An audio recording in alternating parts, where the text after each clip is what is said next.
और राक्षस भेजा जिसका नाम है सकटासुर। ये बैलगाड़ी लेकर आया संग में, जहां भी जाता बैलगाड़ी संग ले जाता। जैसे हम लोग अपनी कार से जाते हैं ना, तो ये भी अपनी कार में हमेशा जाता था। अपनी 4 व्हीलर होती, इसकी 2 व्हीलर थी, 2 ही पहिया थे बैलगाड़ी में। संस्कृत में सकट को कहते हैं बैलगाड़ी। और ये अपनी गाड़ी को ले जाकर सीधे नंद महल के आंगन में, भगवान का जहां पालना पड़ा हुआ था, आज भगवान पालना में खेल रहे थे। और भगवान की इतनी बड़ी राक्षसी से रक्षा हुई है, सो मैया यशोदा ने इसी कारण अपने घर में कछु ब्रज की गोपियों को बुलाया, और ये घर में कछु गीत भजन का गा रही है। और माताओं का तो जब ढोलक बजे, जो कीर्तन शुरू हो, फिर चाहे कोई खड़ा रहे, फिर अपना होश नहीं रहता। जब माता कहाँ गए हो? ऐसे ही ये माताओं के जब ये कीर्तन शुरू हो, फिर ये किसी की नहीं सुनती। भगवान भी पालना में लेटे हुए, और ये सकटासुर जब आया, सो भगवान ने खूब ताकत लगा के पहले तो रोना शुरू किया, शायद मेरी मैया मेरी रोने की आवाज सुन ले और मुझे भीतर ले जाए। लेकिन मां तो बड़ी जोर जोर से ढोलक बज रही थी, गाना बजाना चल रहा था, किसी ने नहीं सुना। भगवान ने सोचा कि अब रोने धोने से काम नहीं चलेगा, अपने हाथ पैर चलाने पड़ेंगे। ये सकटासुर आया, भगवान के पालने के ऊपर गाड़ी रखी, और जो अपना वजन बढ़ाया, सोचा कि गाड़ी के नीचे दबाकर मार दूं। खेल खेल में भगवान ने ऐसा चरण का प्रहार किया कि गाड़ी और राक्षस दोनों ही हवा में उड़ गए। अब भगवान की लात पड़ी हो तो समझ लो, नीचे से जब ऊपर गए तो नीचे गाड़ी ऊपर राक्षस, और ऊपर जाकर जो पलटे तो ऊपर गाड़ी नीचे राक्षस। पहले राक्षस गिरा, उसी के ऊपर आकर गाड़ी गिरी, और गिरते ही गोविंदाय नमो नमः, भगवान ने सकटासुर को भी उद्धार कर दिया। अब तो कंस को विश्वास हो गया कि हो ना हो, जो मेरा काल है वही नंद का लाल है। सो एक और राक्षस भेजा जिसका नाम है तृणावर्त। ये तृणावर्त है, हवा के रूप में आया है।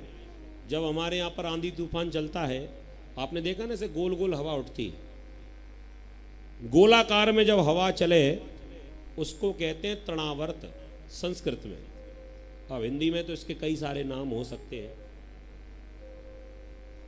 कोई इसको भूत कहे, कोई इसको लांगूट कहे, कोई इसको क्या कहते हैं आपके यहाँ? भूत,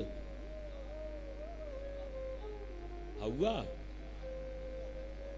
अलग अलग जगह पर अलग अलग इसके नाम है। इनके नाम अनेक अनूप, कई सारे नाम हैं इनके। क्या? बबूड़ा, बगरूड़ा, बबूड़ा, ठीक है, समझ गए, बबूड़ा है। और भी कुछ है? एक नाम और है इसका, भंवर भी कहते हैं शायद कहीं कहीं, बवंडर। हाँ, अब तो पक्का ही समझ गए सब लोग। वही इसको संस्कृत में कहते हैं तृणावर्त। तृण माने तिनके, आवर्त माने घेरा। इसमें जो फंसे वो उड़े। बवंडर में जो फंस जाए, ये हवा उड़ा ले जाती। अभी कुछ दिन पहले हम लोग मोबाइल पर, फेसबुक पर ये वीडियो देख रहे थे ना, राजस्थान में एक जगह पर इतना जोर का बवंडर आया, सो भैया सारी कुर्सियां उड़ गई, सारा सामान, जो जो हल्का हल्का सामान था सब इसमें फंसा, और ऐसे घूमे उड़े। तो भैया एक बार एक गांव में बड़ी जोर की आंधी चली, सच्ची घटना ही है। हाँ, और एक बहू बेचारी हल्की फुल्की सी होगी, 3-4 फुट की, कपड़ा उठाए भी गई। सास ने की, जा कपड़ा उठाए, उड़ गए सबरे। वो बेचारी उड़ते हुए कपड़ों को बचाने के लिए गई, खुद ही उड़ गई। आ गया वो बवंडर जब तक, और ऊंचाई पे घर था, और ऐसी उड़ी के खेत में मिली फिर, सच्ची। तो भैया जो इसमें फंसे वो उड़े। तो आज ऐसे ही ये तृणावर्त आया, भगवान ने आते हुए देख तो लिया, लेकिन भगवान मैया की गोद में लेटे हुए मन में सोच रहे हैं,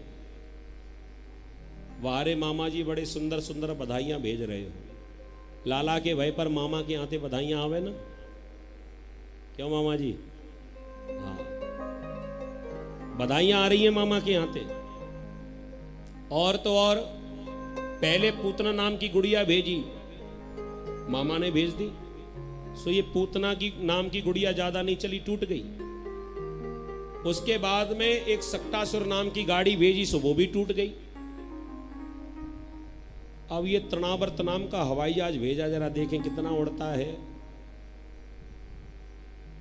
तो जैसे ही भगवान ने विचार किया कि अब इसके साथ युद्ध कैसे करेंगे, ऐसी कुछ लीला हो जिससे मैया हमें यहीं छोड़कर और भीतर चली जाए।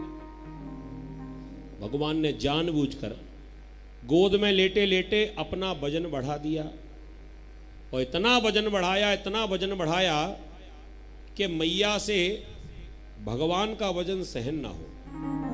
मैया वजन सहन नहीं कर पा रही अपने लाला का। ये माता यहां पर बहुत सारी बैठी हैं, ईमानदारी से बताओ, हम आपसे पूछना चाहते हैं, कभी किसी माँ को अपने बेटे में वजन लगता है क्या?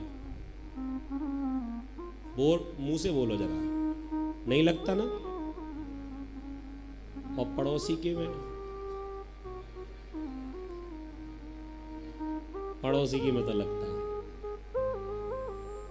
अपने लाला को लेकर भले यहां ते और हर की पौड़ी तक चली जाओ, और दूसरे को उठानो पर है तो यहां से बस स्टैंड तक ना जा पाओ।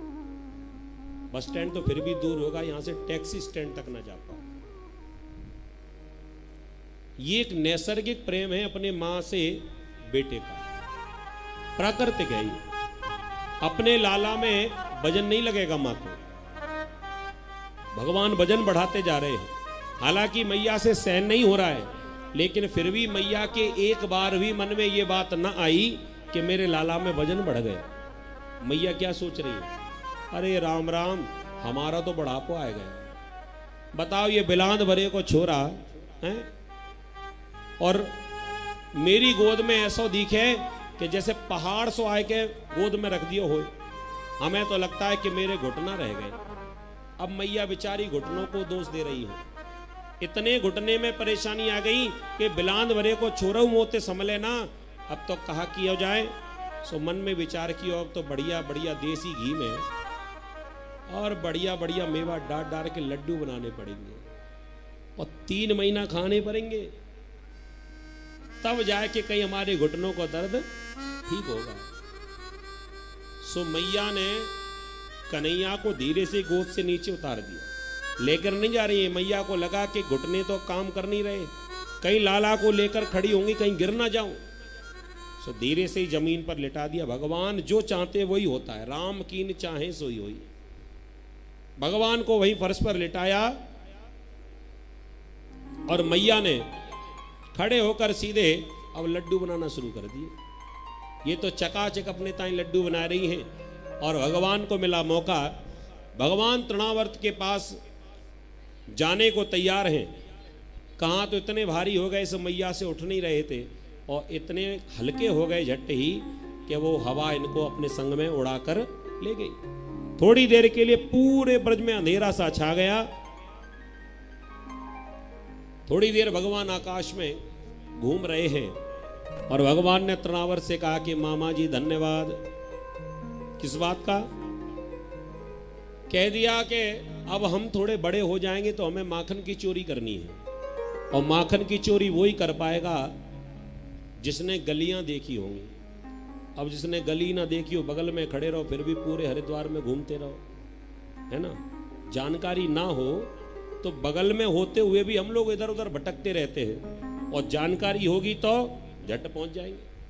सो भगवान तृणावर्त से कह रहे हैं कि मामा जी हमें करनी है चोरी, और चोरी वही कर पाएगा जिनको गलियां याद होंगी। अब आपने एक बार में पूरे ब्रज का दर्शन हमें करा दिया। अब हमें मालूम है कि कौन सी गली से भगना है, कौन सी गली में छुपना है। तृणावर्त कहने लगा कि मैं तो तुझे मारने आया हूं, चोरी करने के लिए जीवित थोड़ी बचोगे। भगवान ने कहा वो तो तुम्हें अभी पता चलता है कि कौन मरेगा कौन जिएगा। भगवान ने तृणावर्त का गला पकड़ा और इतना वजन बढ़ाया कि तृणावर्त पृथ्वी की ओर आने लगा। जब भगवान का वजन तृणावर्त से संभला नहीं, सीधे पत्थर पर जाकर तृणावर्त को पटक दिया और गिराते ही गोविंदाय नमो नमः। भगवान ने तृणावर्त का भी उद्धार किया।